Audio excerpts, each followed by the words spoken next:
l'orgueil devant lui. Micah chapter 6, verse 1 to 8. Listen to what the Lord says.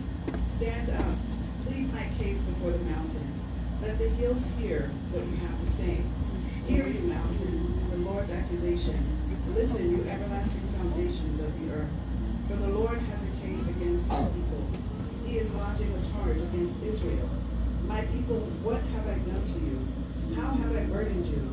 Answer me. I brought you out of Egypt and redeemed you from the land of slavery.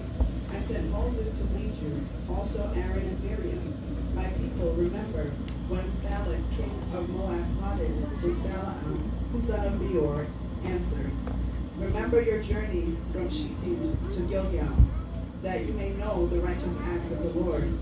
With what shall I come before the Lord and bow down before the exalted God? Shall I come before him with burnt offerings, with calves a year old?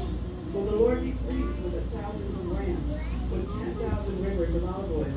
Shall I offer my firstborn, my transgression, the fruit of my body for the sin of my soul?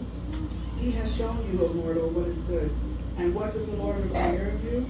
To act justly, and to love mercy, and to walk humbly with your God. Parole Seigneur. Sujet message là pour matin, c'est qui ça bon Dieu faire pour bouquer avec lui comme ça. The subject that we have is what has God done to you for you to be tired of him? Ma pour dire et assurer qu'on entende, qui ça bon Dieu faire pour bouquer avec lui comme ça. What has God done to you for you to be tired of him? Dans toute société, tribunal là c'est pour trancher les problèmes entre deux mondes, entre deux parties. In all societies, the courts are for those two parties who have problems with each other. Et dans Michée chapitre 6, il commence comme ça.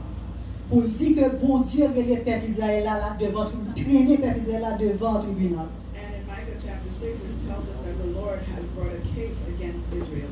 Et raison qui fait l'Éternel prend Israël et traîner devant le tribunal, c'est parce que l'Éternel trouvait que le peuple a bouqué avec. And the reason God brought Israel to the courts or before the tribunal is because God thought that the people were tired of him.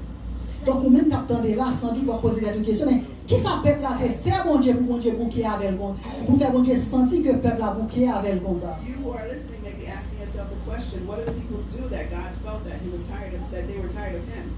Mais avant d'entrer dans le détail, Before I go into the details, pour me dire mais qui ça peuple Israël a fait bon Dieu, to tell you what Israelites did to God, mais m'a posé quelques questions matin. I'm going to ask myself a question. Est-ce que pas de monde là Is there anyone here qui est dans l'assemblée ça, in this assembly qui attendent nous live sur YouTube, that are listening to us on que YouTube l'Éternel a traîné devant